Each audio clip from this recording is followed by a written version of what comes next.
想与中国一较高下，但美国这次考虑不周啊，挑了个中国擅长的领域，山寨版的“一带一路”很难成。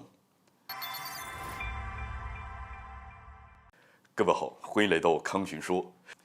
要说起中国的名片，这“一带一路”绝对能够占到一个席位，并且在基建这一块，中国更是凭借着过硬的基建技术和压缩到极致的超低成本，获得了众多国家的青睐。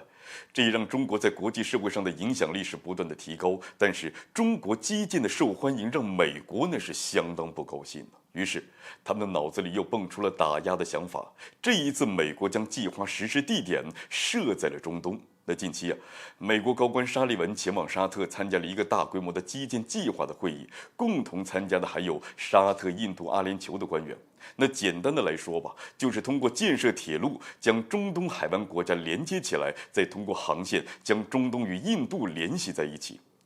沙利文还对该基建计划进行了介绍，表示该计划是想通过经济技术和外交的发展，将南亚、中东与美国连接起来。目前，该计划下的一些计划已经在推进当中，会在几个月的时间里迈出新的一步。其实啊，将中东与印度联系起来的计划，这美国在2021年就已经提出来了。这比起之前，如今的方案明显是扩大了许多，而美国选择在这个节点再次推进，也与中东地区的情况有着很大的关系。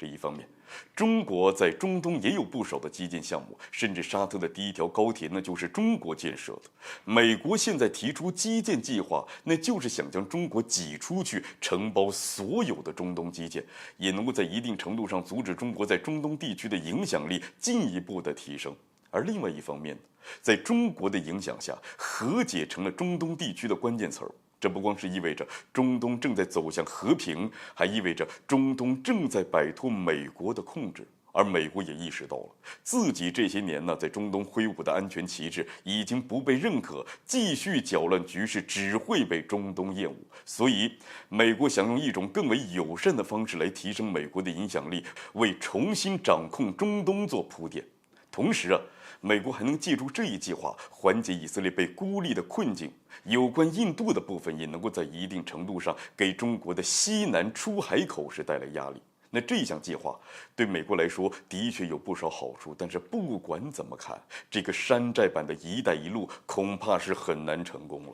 要知道，在沙漠建设铁路是一项非常严峻的挑战，以美国的基建能力，估计是没什么戏。并且，美国想在中东与中国来一场比拼，或许在其他领域还能有赢面，但是很明显，美国这一次是考虑不周了，挑了一个中国擅长的领域。在基建这件事情上，与被称为基建狂魔的中国一较高下，这不是等着被中国打脸吗？那总的来说，美国在中东的地位是越来越弱，是这些年胡作非为的一种报应。美国做的再多，也改变不了中东摆脱美国控制的整体走向。